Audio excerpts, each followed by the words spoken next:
So I came across a really great post on LinkedIn from Richard Harpin, and he's the founder of HomeServe.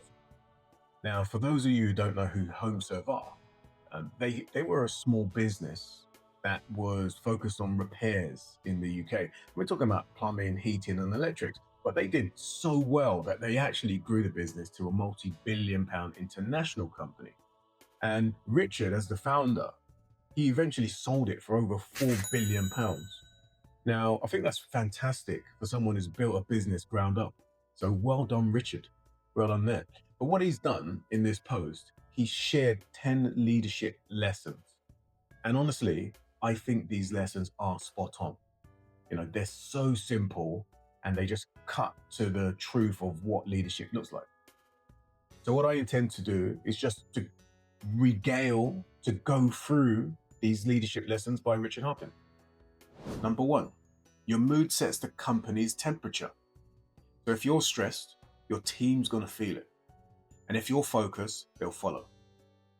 Number two, make decisions with incomplete information.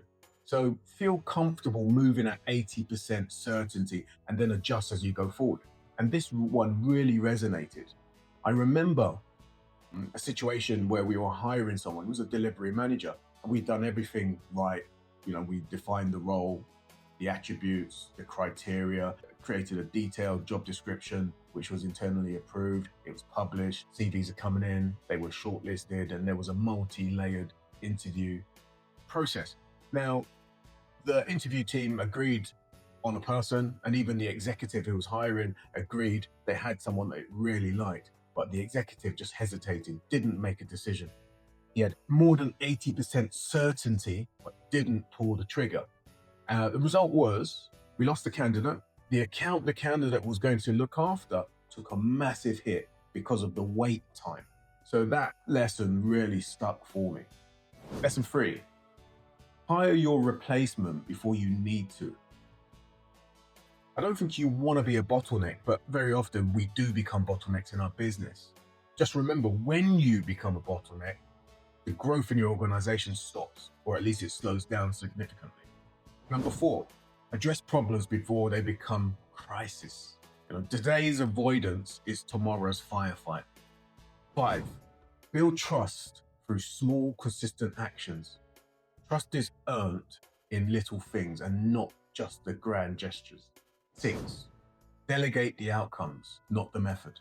Especially when we're talking about professional people, you want to start telling them what success looks like and letting them find the best way to get there, not micromanaging.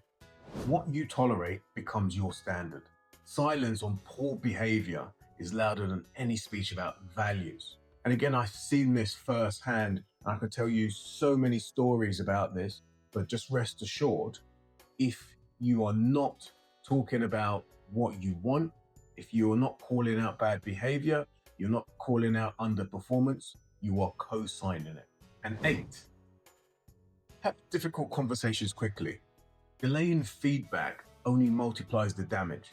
No, I completely agree. I really do try to give feedback within 24 hours, 48 hours maximum. 9, show vulnerability when you're wrong. Admitting mistakes creates psychological safety.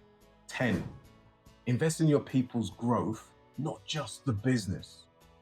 When people win, your company wins. I think that's so simple. I think those 10 rules were just brilliant. As I said, they're simple. They're not over-engineered, and there's not any management jargon in there. It just hits to the truth of what it takes to build something really endearing. And Richard's done that. I think those lessons reminds us that leadership isn't about the control or complexity. It's not just about that. I think you've got to really focus on the human side of business. Discipline to stay calm under pressure is so underrated. And also the humility to listen, the courage to act when things are unclear. I wish more people in leadership positions would listen to those items. And for me, that's the heart of it. And I think, leadership is about consistent self-awareness, clear communication, and courage under fire, courage under pressure. And if you can get those simple, powerful attributes, I think it's beautiful.